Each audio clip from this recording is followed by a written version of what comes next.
ولسمشر غني لخوا ډیر ښه ابتکار افغانانو لپاره څه یې وکړل؟ افغانان ولې بیرته خوشحاله شول؟ هند نه یې څه راغوښتل؟ دلته یې په ویډیو کې وګورئ. قدرمنو لیدونکو السلام علیکم، وخت مو په خیر.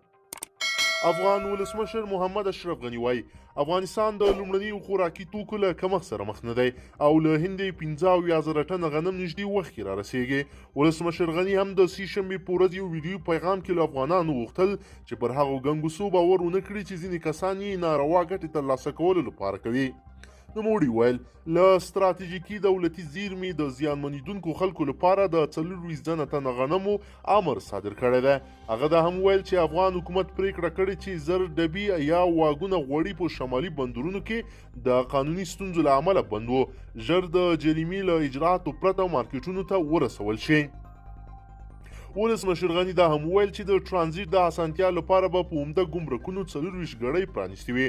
ولسمشر زیاته کړه چې د خوراکي توکي ګاډي له حیرتان، شیرخان بندر او تور غونډۍ واردېږي. د سوداګرۍ او صنایعو خونه هم وایي چې افغانستان ته د خوراکي توکو واردات عادي روان دي او د وارداتو زیاتولو پریکړه یې هم کړې چې د بیو د زیاتېدو مخه ونیسي.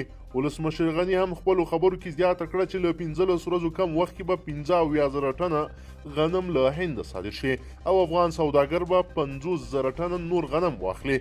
تیره ورځ د افغانستان سترو ښارونو کې د خوراکي توکو بیې ګړۍ په ګړۍ پورته کېدې. ویل کېږي 50 کیلوي بوجۍ اوړه څو ګړیو کې له 1500 افغانیو تر 2500 افغانیو ته پورته شول. خلکو له دې ګنګوسې چې پولې بندېږي او خوراکي توکي به کم شي پر بازار ګڼه ګوڼه جوړه کړه. خو وروسته د افغانستان کورنیو چارو وزارت او ښاروالۍ بازار ته ودانګل او ځینې هغه پلورنځۍ یې وتړلې چې بیې یې لوړې کړې وې. د افغانستان د کورنیو چارو وزارت ویان طارق آریان وایي ګران پلورل او احتکار د قانون خلاف دي او له پولیسو یې غوښتي چې له سرغړونکو سره سخت چلند وکړي.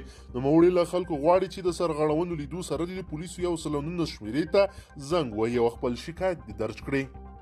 قدرمنو لیدونکو که چیرې غواړئ چې ورته تازه او مهمو پیښو څخه ځان ډېر ژر او په لنډو کې خبر کړئ، زموږ چینل د سره سبسکرایب کړئ او ویډیو د سره حتما لایک کړئ. تر بل ویډیو مو په لوی رب سپارمه.